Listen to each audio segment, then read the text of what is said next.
Assalamualaikum warahmatullahi wabarakatuh. Assalamualaikum warahmatullahi wabarakatuh. Alhamdulillahirabbil alamin. Shalatu wassalamu ala asrofil anbiya'i wal mursalin Sayyidina wa maulana Muhammadin wa ala alihi wa sahbihi ajma'in, amma ba'd.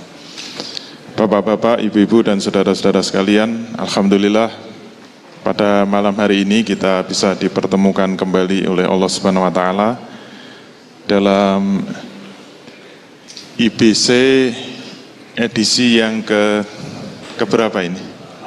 Ke-8. Alhamdulillah. Tadi ada yang istiqomah 1 sampai 8 ikut terus. Kayaknya enggak ada ya. Kecuali orang-orang lama.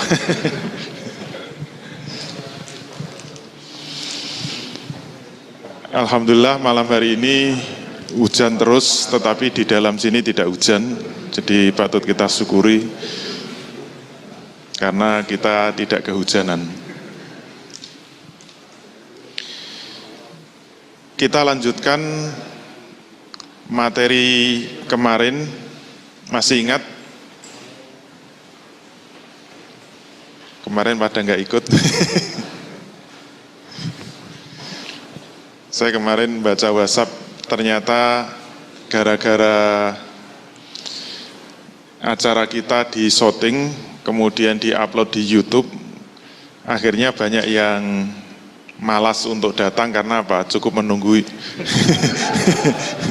tayangan di YouTube, karena sama saja gitu. Mungkin lebih cakep di YouTube. Kalau lihat aslinya bikin mules.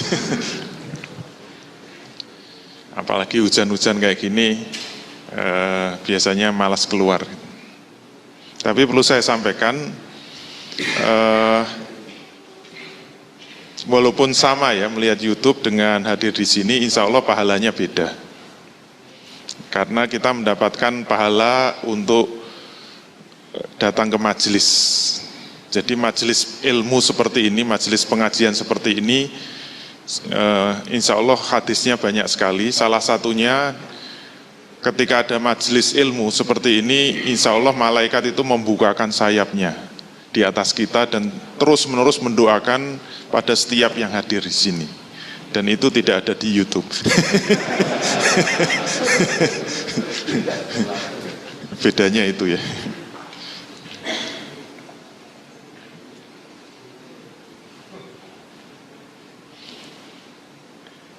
Kayaknya saya desainnya nggak warna hijau deh. Jadinya kok hijau. Baik, kita masuk membangun pondasi bisnis yang ketiga. Jangan khawatir, materi membangun bisnis ini sampai berapa? Sampai 15. Yang paling lama ternyata membangun bisnis. Artinya apa? Kita menginginkan pondasi ini benar-benar pondasi yang sangat kuat. Tadi sudah disampaikan bahwa orientasi bisnis kita tidak hanya di dunia, tapi sampai di akhirat. Oleh karena itu, pondasinya harus benar-benar kokoh. Dan saya yakin yang menentukan bagaimana sepak terjang bisnis kita itu sangat ditentukan oleh pondasinya. Bagi yang mereka membangun bisnisnya itu tanpa pondasi yang kokoh, saya yakin itu mudah sekali diterpa oleh angin, mudah sekali goyah, apalagi kalau sudah ketemu iming-iming yang besar tapi itu tidak dihalalkan oleh Allah. Itu biasanya mudah sekali goyang. Saya ingat dulu pernah lagi semangat-semangatnya berbicara tentang riba, lagi semangat-semangatnya bicara tentang bisnis yang halal, haram, biasanya Allah selalu memberi cobaan. Seingat saya cobaan itu mengikuti apa yang saya sampaikan. Makanya saya kadang-kadang takut. Dulu saya ingat malam hari itu saya menyampaikan materi kodok kodar dengan penuh semangat. Besoknya saya ujian. Dan alhamdulillah nggak lulus. Langsung apa yang saya sampaikan malam hari itu seperti mendapatkan ujian langsung, mendapatkan fakta langsung apakah omongan saya itu sesuai dengan kenyataan atau tidak gitu. Termasuk ketika saya menyampaikan tentang haramnya riba, saya nggak tahu ceritanya, tiba-tiba ada orang datang ke rumah saya. Dia menyampaikan bahwa kenal saya, tahu sepak terjang saya, ngerti masalah saya, ngerti kebutuhan saya gitu. Datang itu untuk apa coba? Menawarkan modal. Pak, saya ini ada duit nganggur 3 miliar. Silahkan Bapak pakai, kalau Bapak berkenan cukup sampaikan nomor rekeningnya, nanti saya transfer tanda tangan. Terserah mau Bapak pakai apa. Saya hanya minta bunganya 3% per tahun. Coba Anda pinjam kemana saja, ada yang memberi bunga itu 3% 1 tahun. Itu dengan kebaikan hatinya dia mengatakan 3% saja Pak setahun. Dalam posisi saya sangat butuh duit. Saya mungkin kemarin saya ceritakan, dalam posisi saya belum punya pekerjaan tetap. Posisi saya masih tetap bekerja.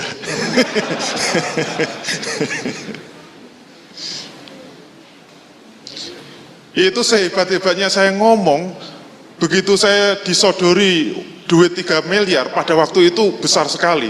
Sekarang aja masih besar. Itu tahun 90-an, saya masih ingat. Sangat besar.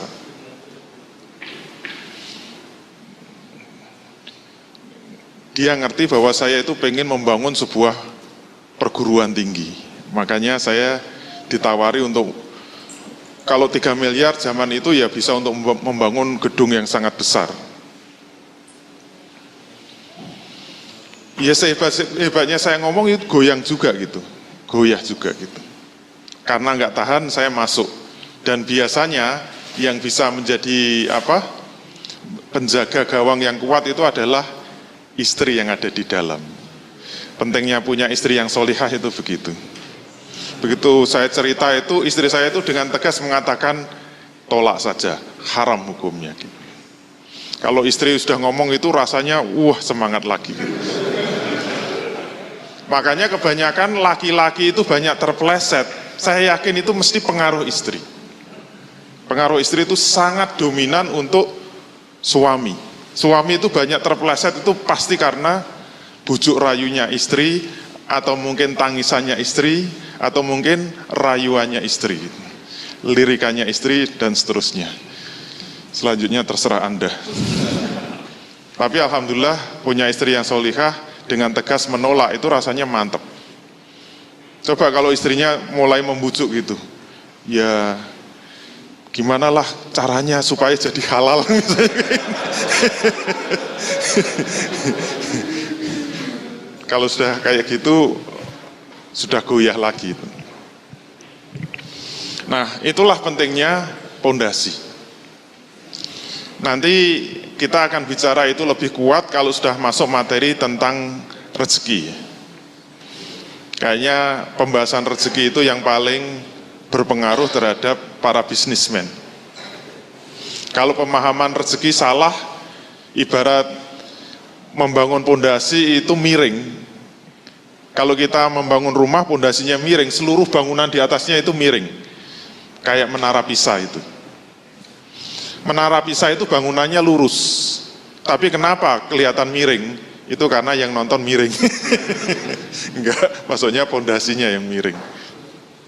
Jadi kalau pondasi itu tidak kuat, pondasi itu miring atau pondasi itu rapuh, sangat berpengaruh pada bangunan di atasnya. Dan selalu nanti kita akan menemukan kesalahan di dalam pondasi itu selalu 2 dan yang benar 1. Dua pemahaman yang ekstrim di dalam memahami. Nanti mulai dari kodok kodar, kemudian kita masuk pembahasan rezeki.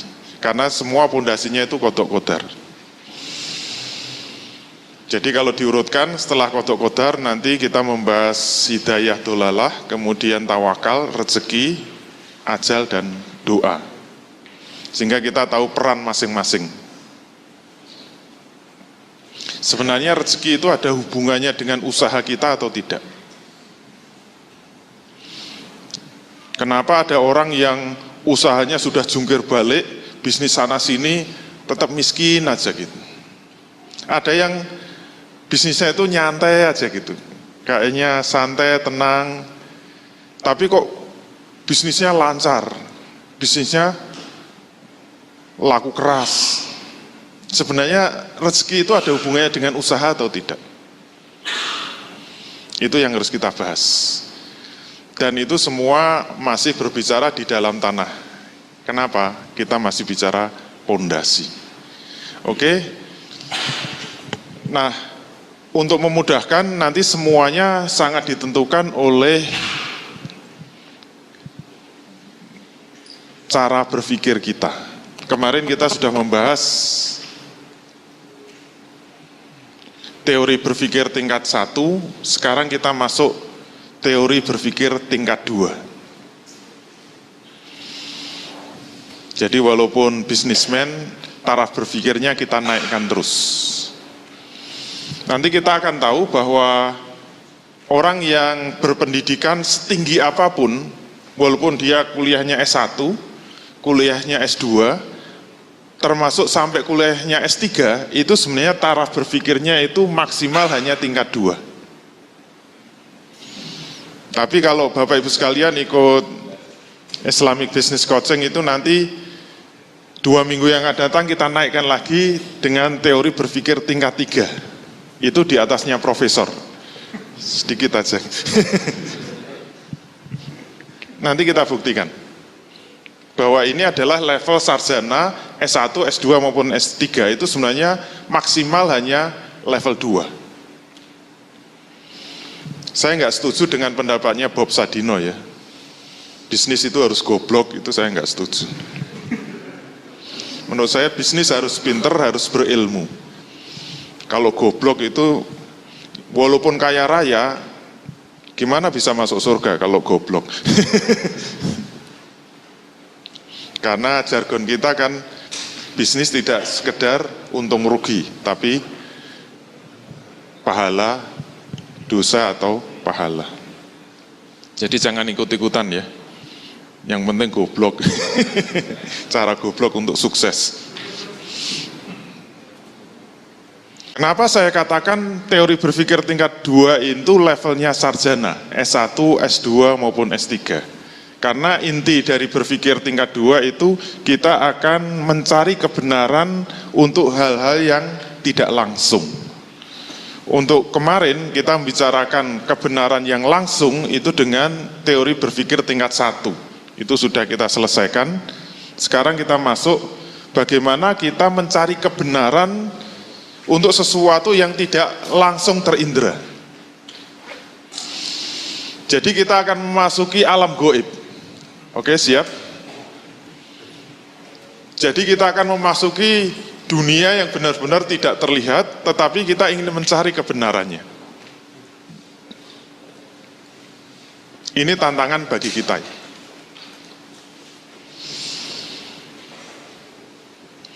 Jadi inti dari teori berpikir tingkat 2 itu ketika manusia ingin mengetahui kebenaran dari fakta-fakta yang tidak bisa langsung terindra. Dalam bahasa Arab, fakta-fakta yang tidak bisa langsung terindra itu disebut ghaib. Jadi ghaib itu bukan hanya makhluk halus ya, nggak ada hubungannya dengan makhluk halus semata. Tapi ghaib itu sesuatu yang tidak bisa langsung terindra. Maka kita masuk teori berpikir tidak langsung.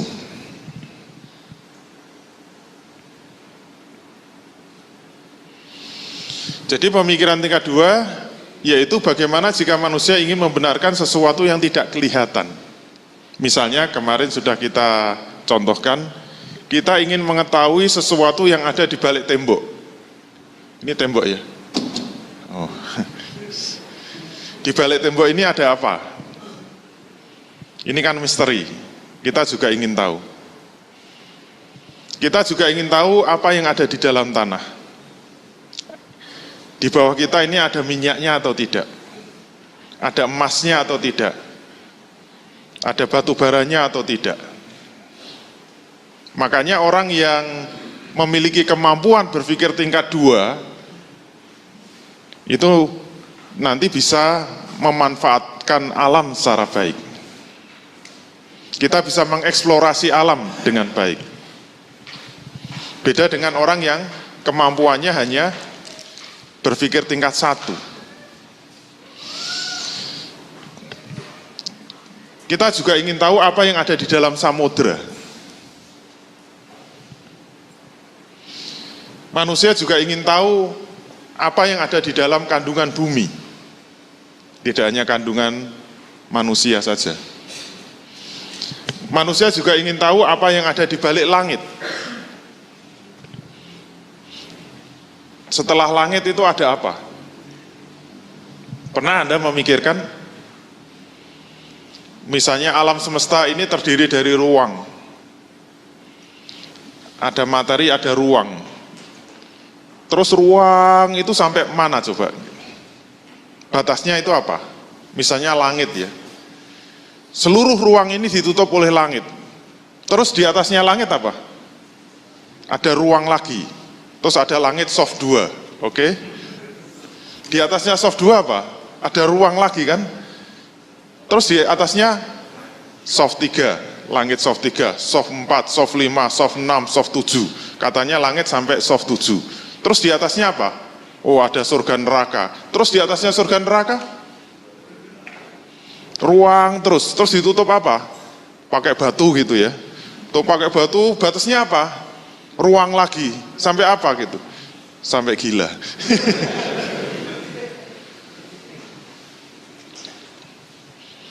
Coba aja dipikir nanti kalau pulang.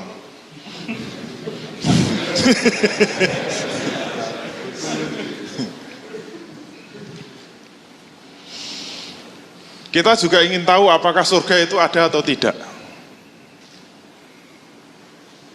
Ini pertaruhan. Saya ingat waktu Zainuddin MZ lagi ngetop-ngetopnya, dulu pernah ceramah. Itu kiai termasuk idola saya. Pernah ada dialog antara Kiai Zainuddin MZ dengan orang Sableng lah, kira-kira begitu. Dia tanya, orang yang Sableng itu, Pak, apa gunanya sih orang itu sholat? Jawab Kiai apa? Ya supaya masuk surga. Terus orang Sableng tanya, memangnya Pak Kiai tahu surga itu ada apa tidak? Rugi dong, udah capek-capek sholat, nanti jangan-jangan surga nggak ada, neraka nggak ada gitu. Apa jawab Zainuddin MZ? Jawabannya sangat taktis. Beliau mengatakan, kalau saya sekarang sholat, kemudian besok tidak ada surga, apa sih ruginya? Saya nggak rugi kok.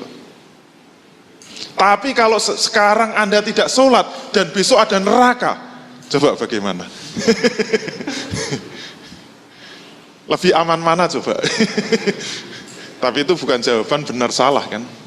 Itu jawaban retorika namanya. Kalau nggak percaya baca buku saya, retorika. Jadi jawaban itu aja benar salah, ada jawaban retoris, jawaban retorika saja. Jadi surga itu ada tidak? Mestinya akal itu bisa memastikan pasti ada atau pasti tidak ada. Ini memang tabrakan dengan orang-orang filsafat. Kalau orang filsafat kan semua direlatifkan. Nggak ada kebenaran mutlak itu, semua relatif. Maka kita harus berani menjawab, kebenaran mutlak itu ada. Kalau semua relatif berarti tidak ada kebenaran. Kita perlu pegangan yang pasti. Kemarin sudah kita bahas, minimal alatnya sudah ketemu. Alat yang bisa digunakan manusia memastikan sesuatu itu adalah akal, bukan perasaan. Sehingga adanya surga neraka itu tidak hanya perasaan saja, tidak hanya mantep-mantepan saja, tetapi benar-benar keberadaannya itu dipastikan oleh akal, pasti ada. Termasuk keberadaan Tuhan. Tuhan itu ada tidak, akal itu bisa memastikan. Syaratnya apa? Syaratnya bisa berpikir tingkat 2. Nah, sekarang kita akan masuk teori berpikir tingkat 2. Kita akan melihat bagaimana cara kerja akal kita untuk mencari kebenaran level 2. Ini pertaruhannya apa? Kalau sampai kita gagal, Tuhannya gak ketemu nanti. Karena kemarin sudah kita contohkan, kita nggak bisa mengatakan Allah itu ada nggak? Ada, pasti ada, pasti. Dari mana kamu tahu bahwa Allah itu ada? Menurut Al-Quran Allah itu ada. Kok kamu percaya sama Quran? Kenapa nggak percaya sama Injil? Percayanya kok sama Quran? Karena Quran berasal dari Allah. Loh kok percaya sama Allah? Karena menurut Quran Allah itu ada. Kok percaya sama Quran? Karena dari Allah. Itu namanya kan nggak jawab. Caranya bagaimana kita bisa menjawab secara tepat? Harus kita potong lingkaran setan tadi gitu. Nah, cara memotong dengan apa? Teori berpikir tingkat 2. Oke, siap? Baik, kita masuk. Bagaimana teori berpikir tingkat 2 ini? Agak sedikit kompleks dibanding tingkat 1. Objek berpikirnya adalah sesuatu yang gaib. Gaib itu ada 3 kemungkinan. Yang pertama, sesuatu yang tersembunyi. Seperti di balik tembok ini kan tersembunyi. Terus sesuatu yang lampau. Anda lahir tahun berapa? Itu sesuatu yang lampau. Misalnya ditanya, siapa nama ibu Anda? Itu sesuatu yang lampau. Anda lahir dari rahimnya siapa? Anda berani mengatakan bahwa ibu yang Anda akui itu benar-benar ibunya? Anda yakin bahwa yang kita akui sekarang ibu itu adalah yang melahirkan kita? Yakin? Benar-benar lihat? Iya kalau ibunya benar, kalau dibohongi? Saya itu punya ponakan loh. Sampai sekarang ini sudah menikah itu masih yakin bahwa ibunya itu adalah ibu kandungnya. Padahal saya tahu persis dengan mata kepala sendiri, dia diadopsi itu umur 2 bulan. Tapi memang masih anak kakaknya. Jadi dia sebenarnya ikut pakliknya, tapi dia anggap itu bapak kandungnya. Jadi sejak 2 bulan sudah dikasihkan, karena kakaknya itu terlalu banyak anak, adiknya nggak punya anak. Sehingga dikasihkan 1. Jadi mulai 2 bulan itu sampai sekarang sudah lulus kuliah, sudah menikah itu dia yakinnya bahwa bapak ibunya itu adalah bapak ibu kandung. Makanya tetangganya kalau ngomong itu bukan bapak kandungmu, siapa bilang, dia cuek aja gitu, yakin aja gitu. Makanya teman-teman sekalian harus ngecek lagi itu. Bener nggak itu ibunya, jangan-jangan dibohongi. Itu gaib juga, karena sesuatu yang lampau. Sesuatu yang gaib itu juga bisa yang akan datang. Ada yang belum menikah?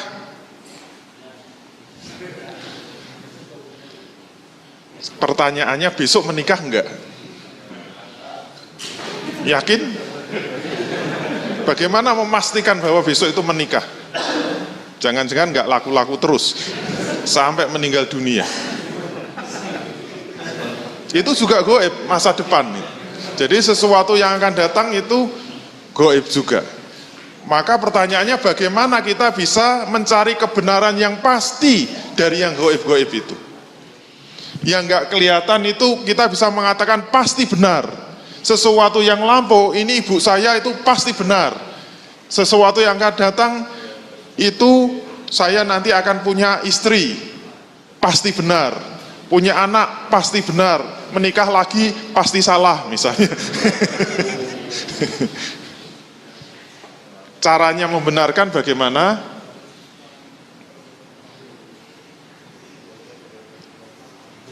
Kalau kemarin tingkat 1 mudah saja, syaratnya ada 4.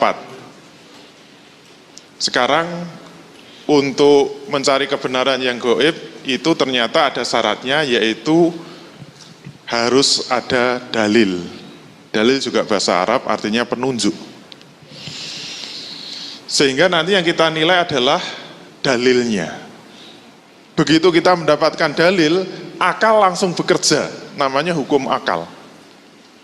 Jadi setiap kepala kita ya, selama akalnya masih normal ya.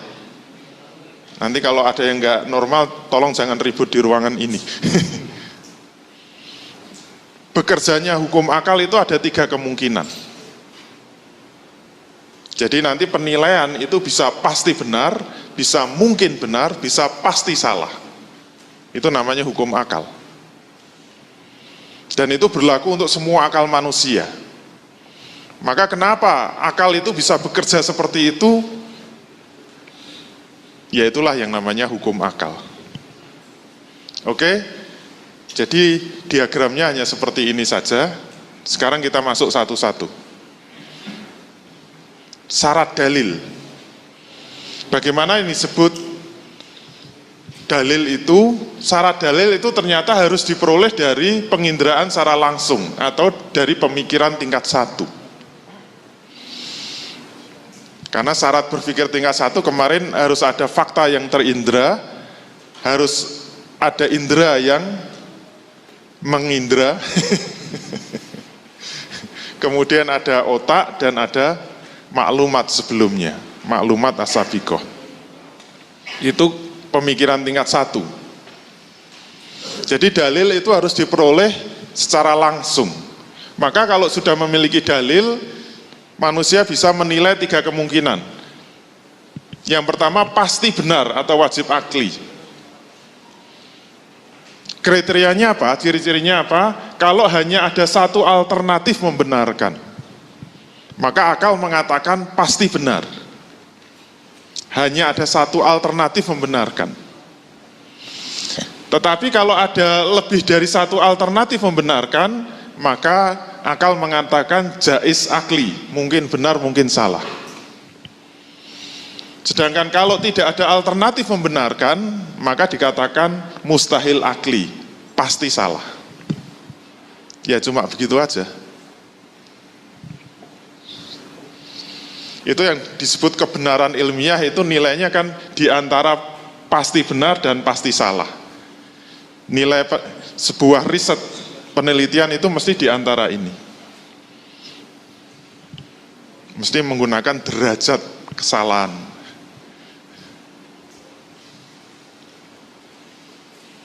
Sekarang kita masuk contoh. Oke, kita mulai contoh dari yang pertama, memikirkan sesuatu yang tersembunyi di balik tembok. Oke, sudah ngerti temboknya? Itu temboknya ya. Sekarang silahkan dinilai kalau ada orang yang membuat pernyataan. Jika ada orang yang mengatakan bahwa di balik tembok ini ada kambing. Pernah lihat kambing? Ini kambingnya itu. Tutup lagi.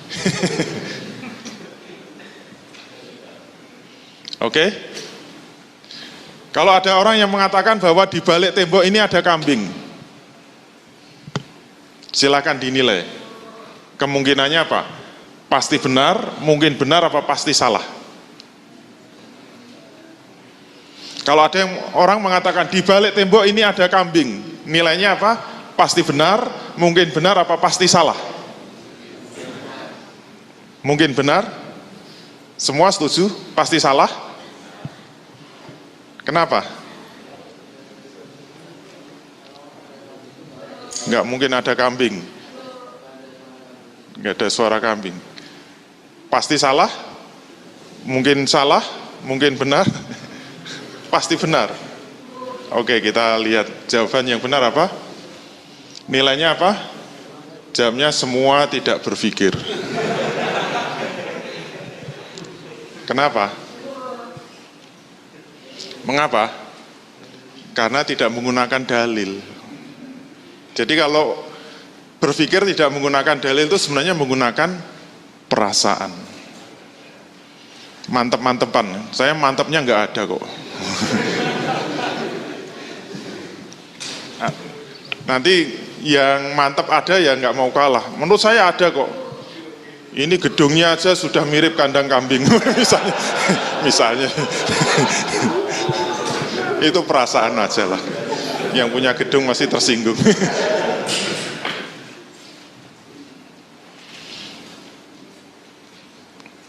Maka orang itu bisa dikatakan berpikir tingkat 2, syaratnya apa? Harus ada dalil. Nah, dalil itu apa? Dalil itu harus sesuatu yang terindra secara langsung.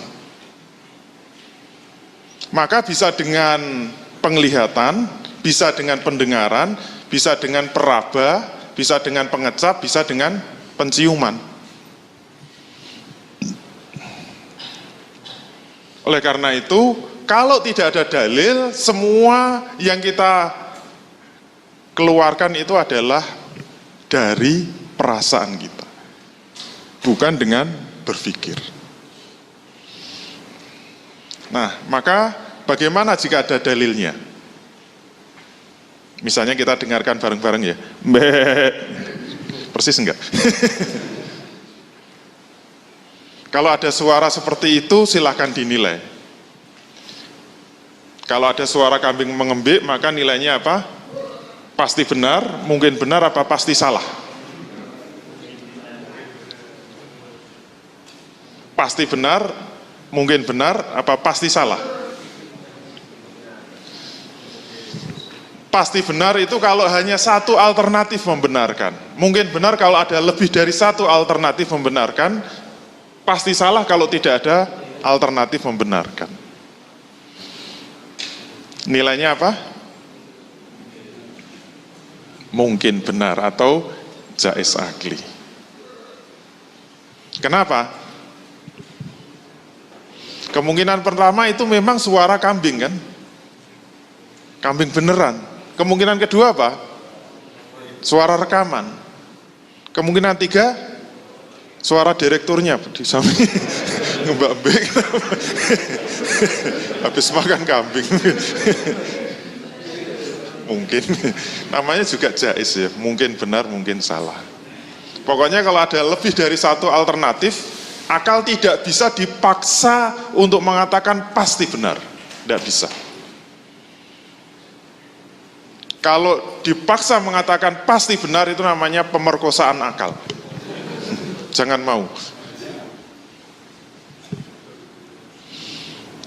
Oke? Sekarang contoh 2. Contoh berikutnya apa? Kita ingin berpikir untuk sesuatu yang lampau. Lampau itu bisa kemarin, bisa seminggu yang lalu, bisa sebulan yang lalu, bisa 10 tahun yang lalu, itu adalah lampau. Misalnya kita punya rumah, kemudian di depan rumah kita itu ada jalan.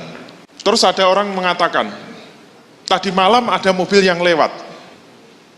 Kalau ada orang ngomong, tadi malam ada mobil yang lewat, nilainya apa? Ini mobilnya ya, bukan mobil saya. Pasti benar, mungkin benar, apa pasti salah? Kalau ada orang mengatakan, tadi malam ada mobil yang lewat di depan rumah kita, nilainya apa? Pasti benar, mungkin benar, apa pasti salah?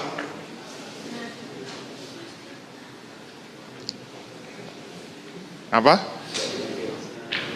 Jawabnya apa?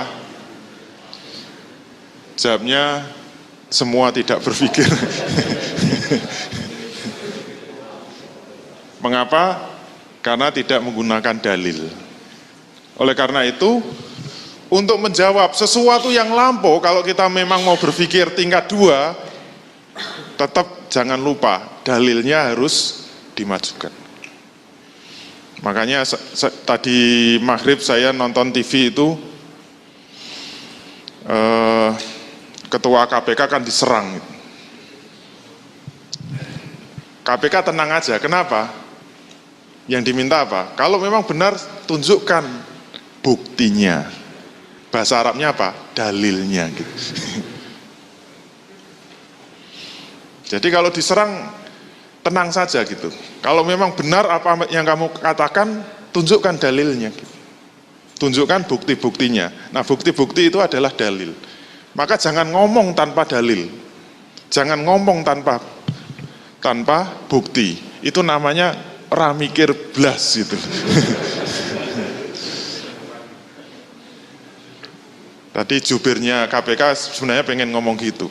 Kalau sampean nggak bisa menunjukkan buktinya, ramikir blas itu. Ratau melu kajian IBC.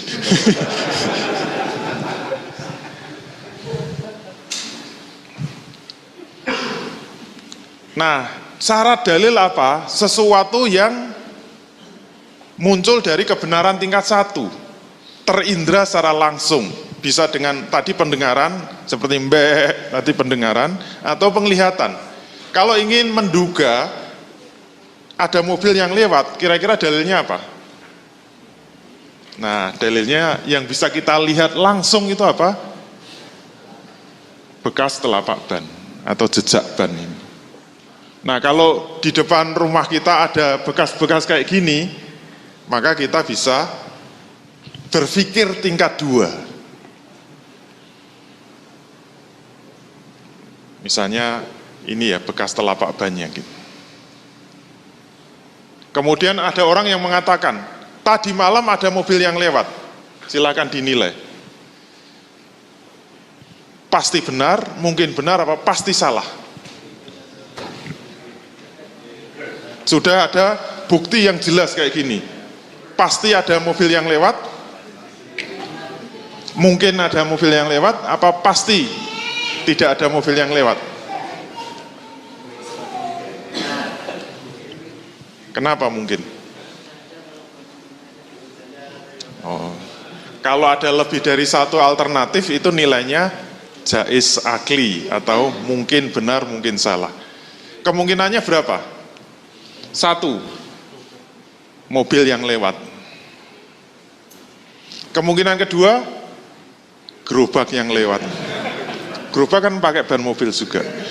Mungkin saja kan? Kemungkinan ketiga, ban saja yang lewat. Digelindingkan. Kurang kerjaan. Masih ada kemungkinan lagi? Kemungkinan sandal dari ban. Dulu kan ada yang jual kan. Pengusaha mesti ngertilah itu. Apa saja bisa dijual mengikuti Bob Sadino. Pokoknya yang di bawah matahari itu bisa dijadikan bisnis, kata almarhum Bob Sadino. Jadi semua yang di bawah sinar matahari itu bisa jadi uang. Makanya kalau ada orang susah cari uang itu berarti di atas matahari, tidak di bawah matahari. Susah amat sih cari uang itu. Masih ada kemungkinan lagi? Kira-kira apa? Distempel ban. Ini hasil survei semua loh ini. New Family 100. Bisa kan buat stempel gede gitu, plug. Masih ada kemungkinan lagi? Masih. Digambari. Ini bisa kan dioret-oret.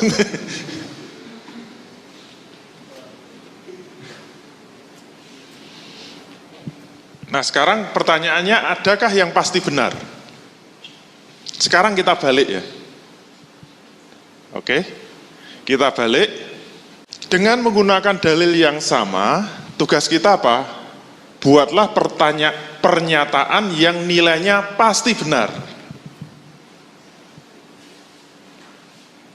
Sama-sama lihat telapak ban, sama-sama lihat dalil, sama-sama lihat fakta, Bisakah kita membuat pernyataan yang nilainya pasti benar? Semua orang yang kita ajak ngomong pasti mengatakan 100% benar. Tidak ada lebih dari satu alternatif membenarkan. Bisa enggak sama-sama melihat dalil ini, kita bisa membuat pernyataan yang nilainya 100% benar? Setiap orang yang kita ajak ngomong mesti mengatakan pasti benar. Bukan mungkin lagi. Bisa enggak? Kalau bisa, berarti kita bisa membuktikan sesuatu yang goib itu ada yang nilainya pasti benar. Bukan cuma mungkin-mungkin terus ya. Ada yang bisa?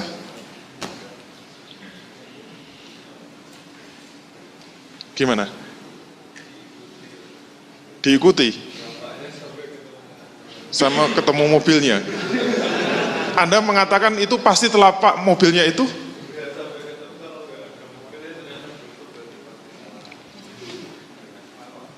Kalau telapaknya kita ikuti terus ketemu mobilnya di sini ya. Benarkah itu telapak mobil itu? Pasti benar? Ya kalau mobilnya dari kemarin itu diem aja, tapi ada orang gelindingan ban itu.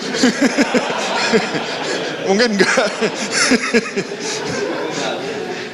Lamanya masih mungkin itu berarti tidak 100% benar. Yang namanya 100% benar tidak boleh ada alternatif lain. Sekecil apapun. Kalau masih ada sekecil alternatif lain, itu berarti nilainya tidak pasti benar, masih jaiz akli. Walaupun derajat kebenarannya, kalau dalam penelitian mungkin 95%, 90% atau 99%.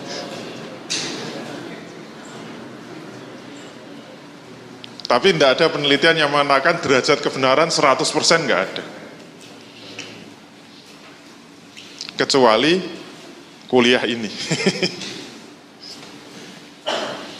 Ada yang bisa membuat pernyataan yang nilainya 100% benar, ngomong dengan siapa saja, ketemu orang agamanya apa saja, kalau kita ngomong pasti benar, nilainya pasti benar. Sama-sama melihat dalil ini.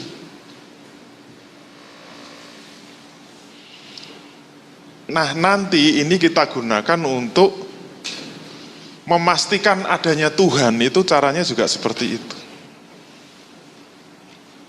Kalau tidak bisa membuat pernyataan yang nilainya pasti, berarti keberadaan Tuhan itu mungkin ada, mungkin tidak.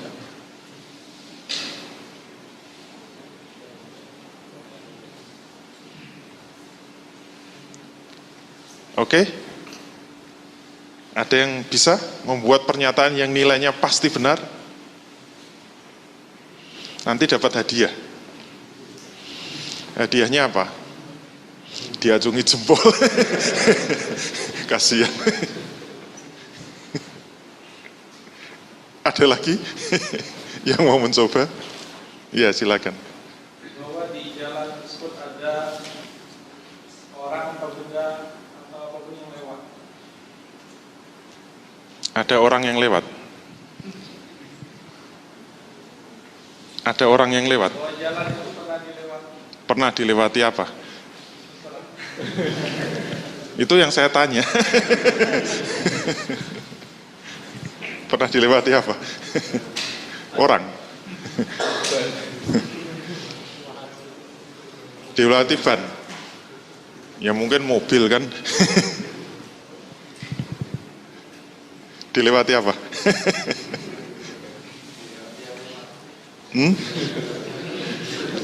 Dilewati yang lewat.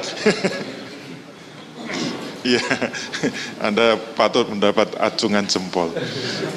Jadi pernyataan yang pasti benar apa? Pasti ada yang melewati. Atau pasti ada yang membekasi. Nilainya apa? 100% benar. Ada yang membantah? Silakan dibantah. Ada yang ragu-ragu? Kalau ada bekas telapak ban kayak gini, pernyataan yang pasti benar apa? Pasti ada yang melewati.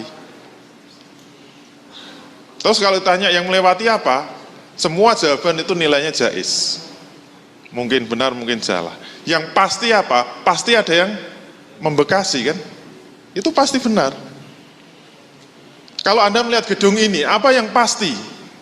Kalau Anda melihat dalil, ini gedung ini jadi dalil. Yang pasti apa? Pasti ada yang membangun kan? Tapi kalau pertanyaannya ditambah, yang bangun namanya siapa? Kalau Anda jawab Pak Paimo, mungkin benar, mungkin salah. Pak Paijo, mungkin benar, mungkin salah. Pak Painem, kayaknya salah itu.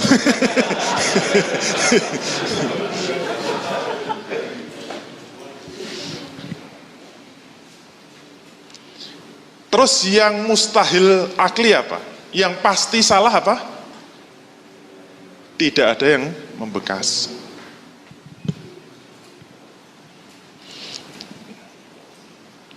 Mudah kan?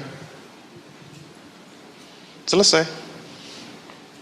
Itu adalah kebenaran tidak langsung. Nah sekarang ya jadi pertanyaan, apakah masih ada kebenaran yang ingin diketahui manusia? Padahal di dalam pendidikan, tadi saya katakan S1, S2, S3, itu sudah puncaknya pemikiran tingkat 2 itu. Semua penelitian itu sebenarnya, semua riset, semua skripsi, semua tesis, disertasi itu sebenarnya apa? Untuk menjawab sesuatu yang gaib. Kalau pertanian ya, karena tanah ini nggak bisa dilihat secara langsung, dengan kebenaran langsung, tanah ini subur atau tidak. Bagaimana bisa membuktikan tanah ini subur atau tidak? Caranya gimana? Harus pakai dalil kan? Dalilnya apa? Ada sebidang tanah, 2 bidang tanah yang dasar tanahnya sama. Kemudian ditanami dengan mungkin satu bidang itu 100 tanaman, bidang yang kedua 100 tanaman. Kemudian yang satu bidang dikasih pupuk, yang satu tidak. Pertanyaannya pupuk ini bisa menyuburkan tanaman atau tidak? Kan nggak bisa dilihat tuh pupuknya geremet, mijeti tanaman kan nggak bisa. Yang bisa dilihat apa? Dalilnya kan. Setelah panen, kemudian semua ditimbang, ada beda nyata atau tidak antara yang dipupuk dengan yang tidak. Kalau ada beda nyata, maka kita bisa membuat pernyataan pupuk ini menyuburkan tanaman, tapi tetap dengan derajat kebenaran yang tidak 100%. Jadi capek-capek kuliah itu sebenarnya levelnya 2. Terus yang disebut level 3 itu apa? Kita lihat contohnya. Contohnya tentang paham demokrasi. Misalnya. Pernah dengar demokrasi? Jangan dibacanya jangan pendek-pendek, demokrasi.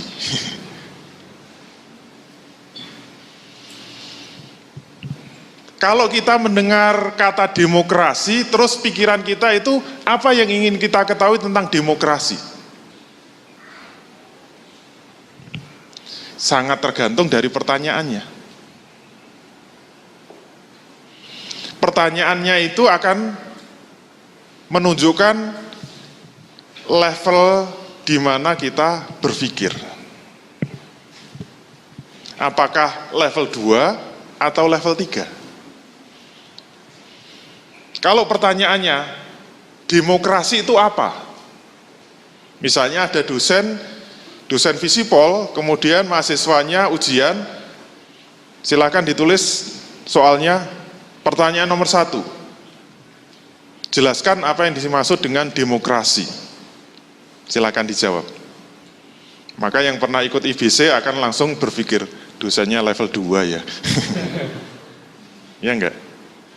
Maka mahasiswa yang pernah kuliah bisa menjawab, demokrasi itu kedaulatan ada di tangan rakyat.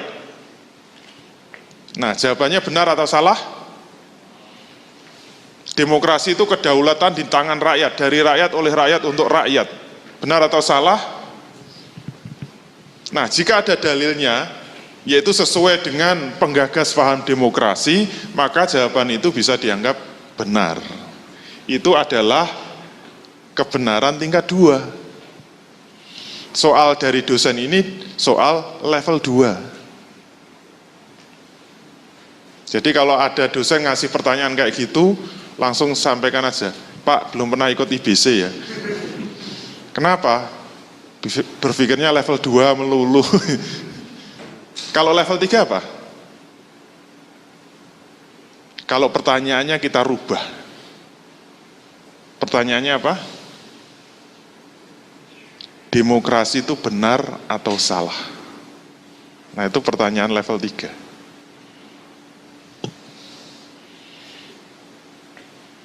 Coba sekarang bagaimana kita bisa mengatakan demokrasi itu benar?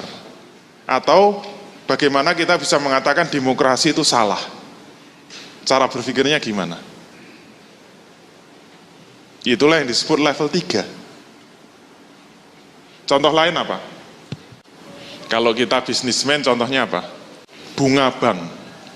Tergantung pertanyaannya kan? Kalau kuliah pertanyaannya bunga bank itu apa? Itu pertanyaan level 2, oke? Bunga bank itu apa? Tambahan yang diberikan kepada orang yang diberi pinjaman. Oh, orang yang memberi pinjaman. Itu pertanyaan level 2. Kalau level 3 apa? Bunga bank itu benar atau salah? Itu level 3. Sekarang jawab, bunga bank itu benar atau salah? Kalau Anda mengatakan benar, itu bagaimana kok bisa mengatakan benar? Kalau Anda mengatakan salah, bagaimana Anda bisa mengatakan bunga bank itu salah? Salahnya opo? Kasihan kan? Contoh berikutnya, kalau ada pertanyaan di dunia bisnis ya, leasing itu apa? Ini pertanyaan level 2. Ini bahasa Inggris ya, bukan bahasa Jawa. Kok ketawa? Kayaknya pada paham bahasa Jawa. Ada yang tahu leasing itu apa? Itu pertanyaan level 2. Leasing itu apa? Leasing itu sewa beli. Bukan cuma sewa, tapi juga beli. Kalau ada yang bisa menjawab, leasing itu apa? Sewa beli. Nah, itu benar level 2. Tapi kalau pertanyaannya, leasing itu benar apa salah?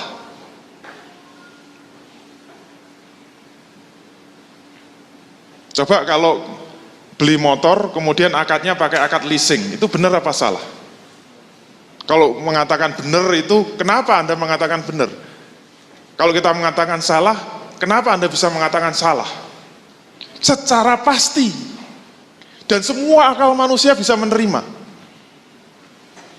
Enggak cuma, leasing itu haram, itu kan menurut orang Islam. Saya kan orang Katolik misalnya gitu. Enggak kenal halal haram. Kemarin di Jakarta, DPSI kan ngadakan workshop DPSI, developer apa? Properti Syariah Indonesia, pakai Indonesia ya. Soalnya ada DPS, ada DPSI.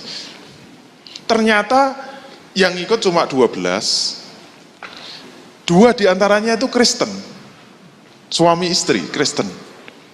Kok ya mau-maunya ikut itu loh. Udah jelas-jelas DPSI ada syariahnya kok ya ikut itu. Suami istri lagi. Nah yang heran ketika kita ngisi itu mereka itu terheran-heran. Loh Islam itu kok kayak gini kok ya diatur ya. Loh kok gini diatur kok detail banget sih gitu. Masa agama itu ngurusi kayak gini. Heran dia itu. Tapi yo ikut sampai selesai dan mau bayar.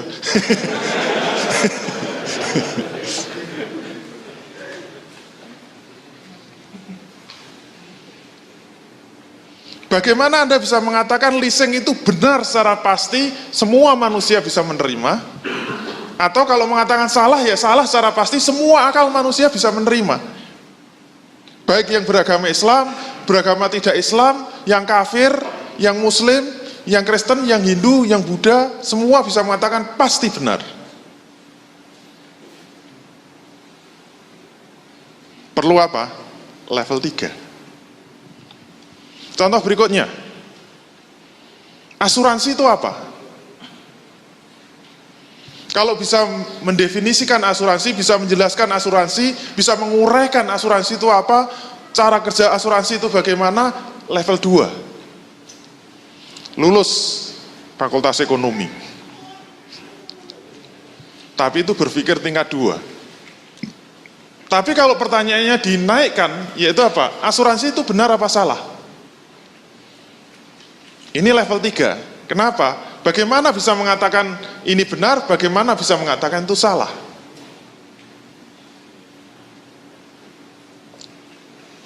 Apa dasarnya Anda mengatakan benar? Dan apa dasarnya Anda mengatakan salah? Contoh berikutnya, gadai itu apa? Bisa mendefinisikan. Nah, gadai itu benar apa salah? Ini level 3. Kemarin ada yang tanya MLM. Bedakan antara MLM itu apa, kemudian MLM itu benar apa? Apa salah? Ini udah nggak sabar pengen selesai.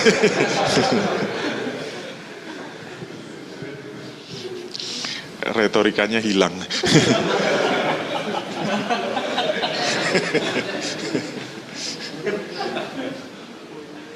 Nah, bagaimana cara mengetahuinya? Jangan kemana-mana, jangan tertawa-tawa. Sakitnya tuh di sini.